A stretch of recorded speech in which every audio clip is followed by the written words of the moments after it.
Good afternoon again to everyone and welcome back to my channel, and it's me again, ang inyong chismosong kaaldab vlogger. Gusto ko muna ulit magpasalamat sa inyong lahat sa mga walang sawa na tumatangkilik, nanonood, sumusupport at sumusubaybay ng mga content ko here on my YouTube channel. So wag ninyong babaktawan o lalaktawan tong ating content ngayong araw. I'm sure na hindi ninyo pagsisisihan na pinanood nyo ito mula umpisa hanggang hulihan. And syempre, wag na wag kayong mag-i-skip ng segment, okay? Buuin at tapusin nyo to. At wag ninyong kalimutan na i-share itong ating video for today's video, okay?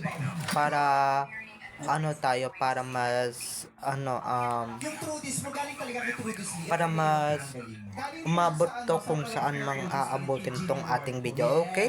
So, dumako na tayo sa ating main topic for today's video. Ito na nga mga ka-ADN, no?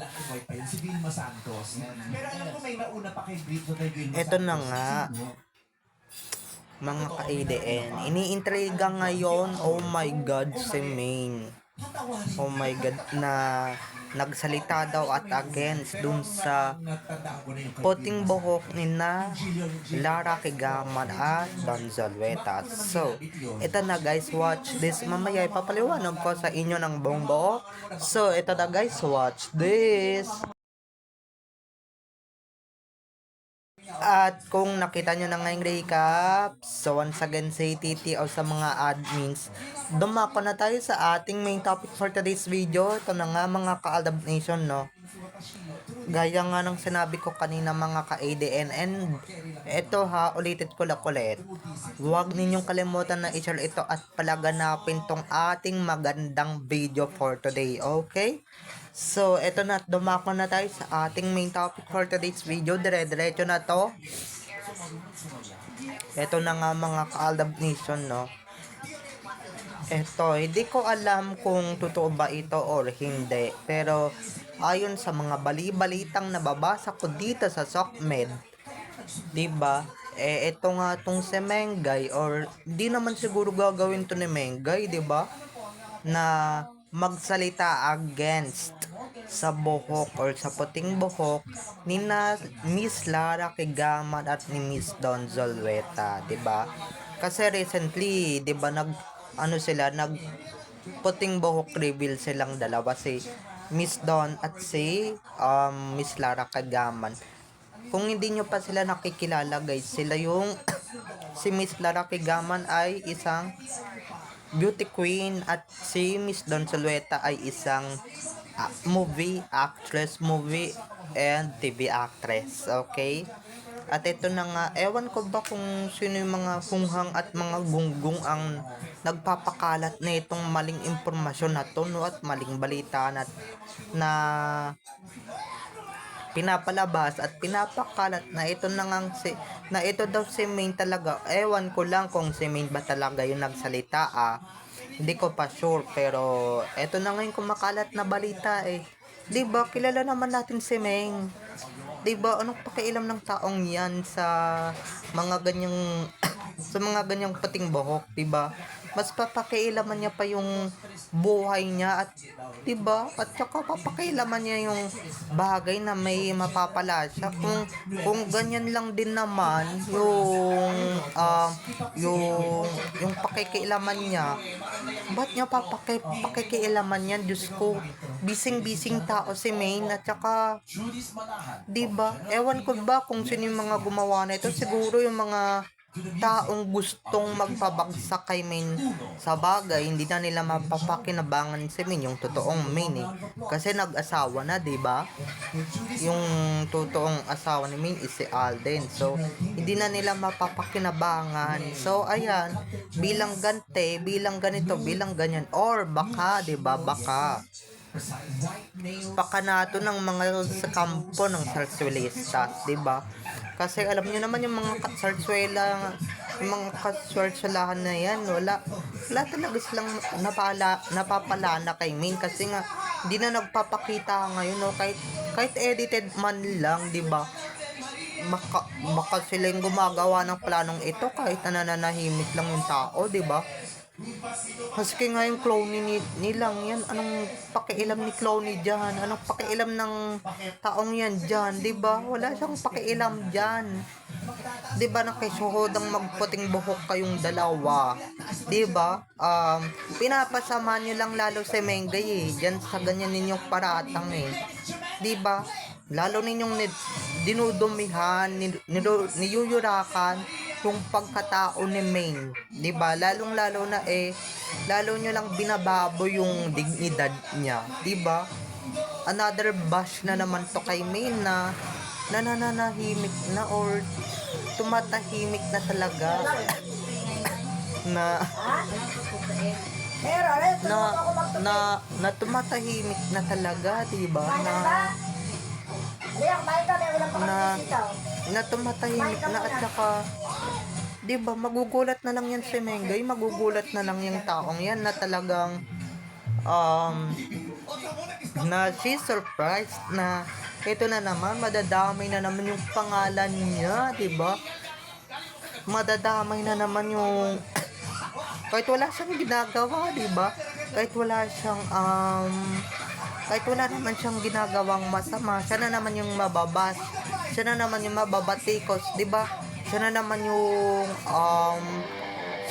yung mapagsasalitaan ng masama, 'di ba? Or sa bagay, 'di ba? Ito yung magandang punto. O baka pinapaingay niyo lang ulit talaga, mas lalo ninyong pinapaingay yung pangalan ni Maine, 'di ba? Kaya ayan, 'di ba?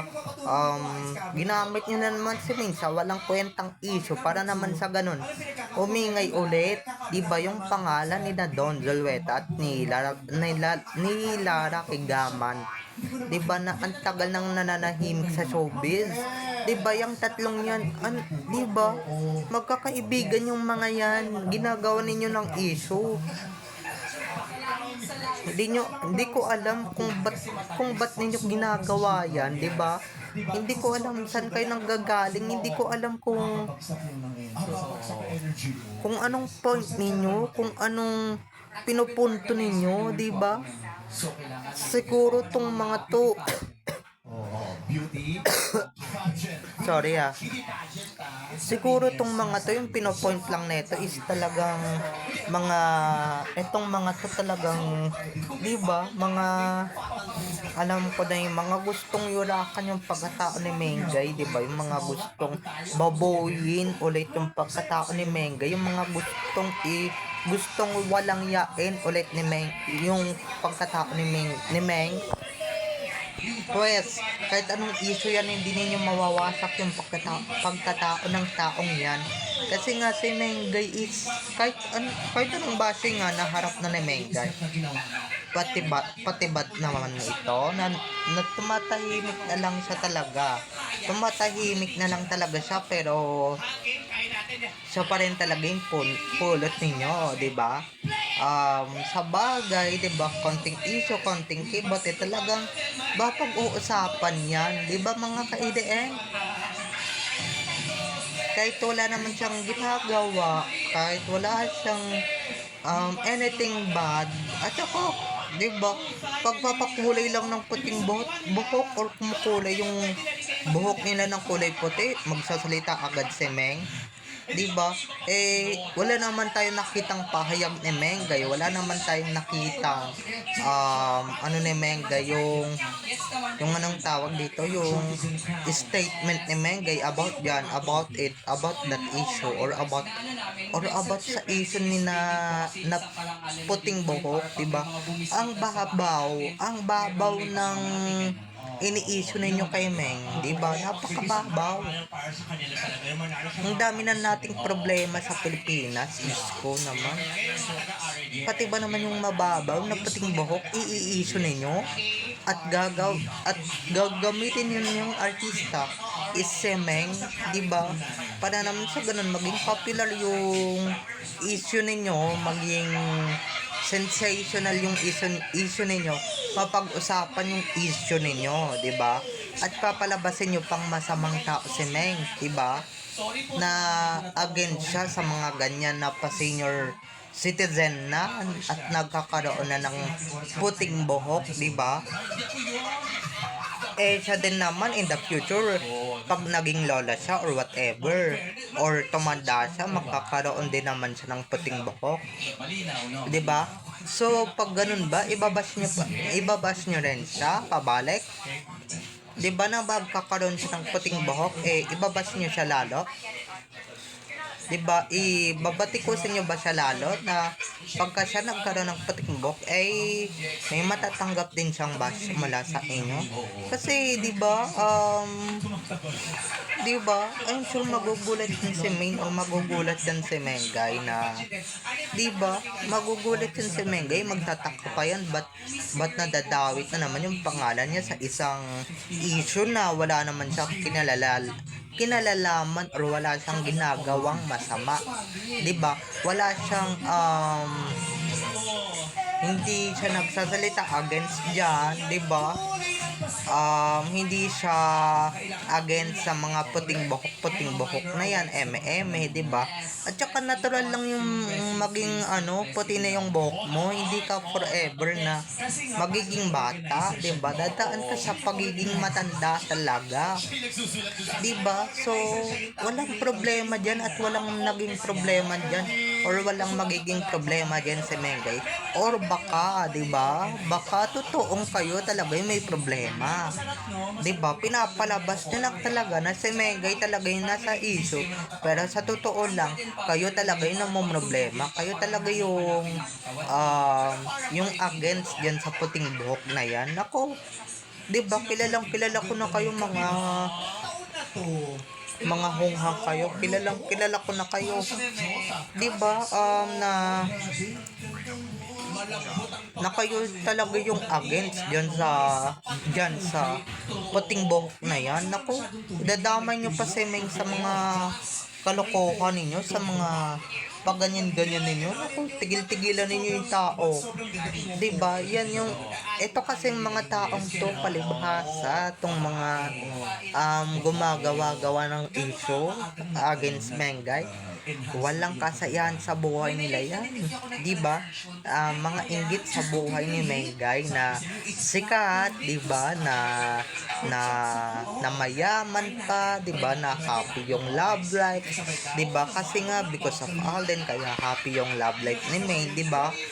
So, may perfect na own family, 'di ba?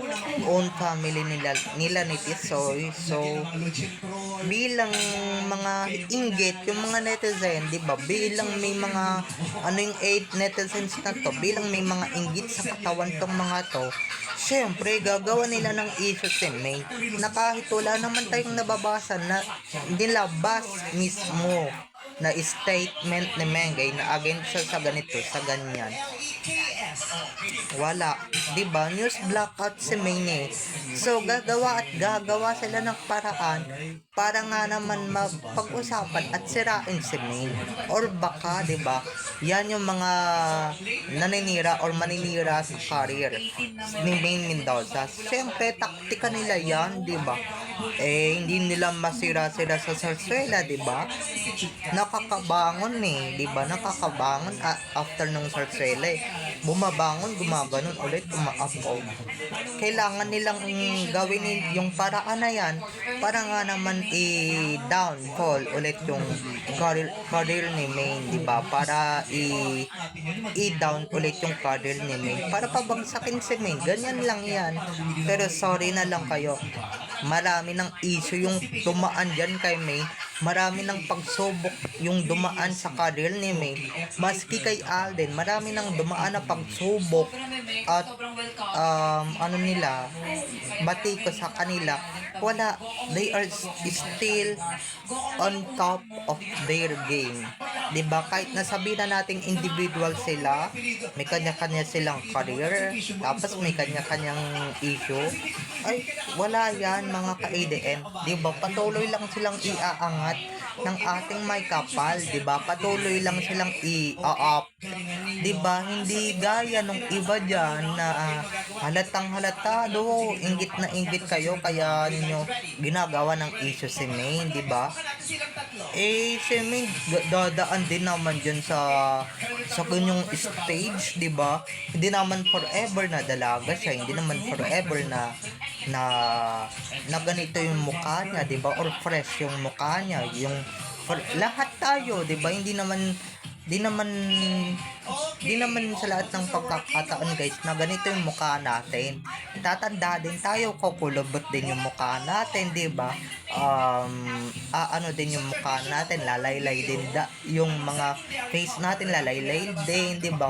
Yung mga buhok natin na dating itim, puputi din yan. At saka, 'di ba? Kahit ilang beses ko nang sabihin sa inyo, hindi against dyan si Maine. Nako, pagka may lumabas na pahayag si Maine at nagsalita about Josh at hindi siya against dyan, nako, mapapahiya lang kayo mismo, okay? So, bye-bye na mga ka-ADN. I love you all. Have a nice day. Keep safe and God bless everyone. Bye-bye. Kung nagustuhan nyo tong video na to, don't forget to like this video. Just thumbs up this video.